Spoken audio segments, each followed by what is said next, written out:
নির্বাচন আর যাবে না, চায় না। অনেকে বলছেন যে আমরা পিয়ার বুঝি না। গতকালকের একটা সার্ভে রিপোর্ট দেখেছেন, ৭১% লোক পিয়ারের পক্ষে।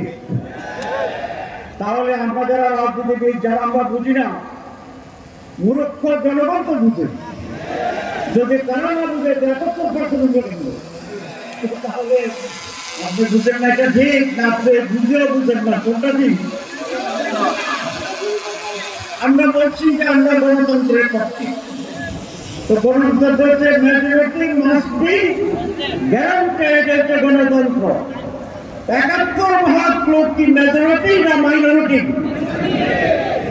ওনারা একত্র লিখতে কিভাবে লিখতে হয়? 7-1 7-1। চশমার কারণে এই কমিটা দেখছে 17। ৭১কে 17 দেখা যাবে না, আপনারা বলে পাবেন। আমি মাঝে মধ্যে উল্টা দেখি, ৩২-23 মনে হয়, ৪০-২৬ তো যদি ৭১% লোক যদি পিয়ার চান, তাহলে আপনাদের বিরুদ্ধে করার কি অধিকার আছে? মেজরিটির মানুষের মত প্রকাশ এবং সেভাবে রাজ্যকরণের নাম হচ্ছে ডেমোক্রেসি। যারা মুখে বলে ডেমোক্রেসি, বৃহত্তর জনগণের মতকে গুরুত্ব দিতে চায় না, তাদের ব্যাপারে বলা যায় মুখ মে শেখ ফরিদ, বগল মে ওটা করে জানো। সুতরাং আমি বলতে চাই, বলতে বেশি যাব না,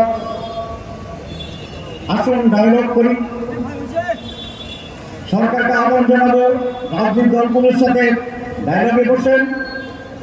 রাজনৈতিক দলগুলোর কাছে আবেদন জানাবো, আসলে আমরা ইন্টার পার্টি ডায়লগ করি, আমরা ইন্টার পার্টি রাউন্ড টেবল করি। দেশকে অনিশ্চয়তার দিকে নিয়ে যাবেন না, জনগণের বিপরীতে দাঁড়াবেন না, আর একটি 1-11 ক্ষেত্র তৈরি করবেন না। আমরা রাজনৈতিক দল এবং রাজনীতিবিদরা দায়িত্বশীলতার পরিচয় দিয়ে সকলে মিলে একটি অবাধ, সুস্থ, পার্টিসিপেটরি, অংশগ্রহণমূলক, অনেকে বলে আপনি অংশগ্রহণমূলক বলেন, এটাকে আওয়ামী লীগকে বুঝান? নো, জনগণের অংশগ্রহণমূলক। জনগণ আসতো, ভূতের আসতো, ফেকনি আসতো, শয়তান আসতো, ব্যারাক বাক্স মানুষ সহ ভর্তি হয়ে যেত।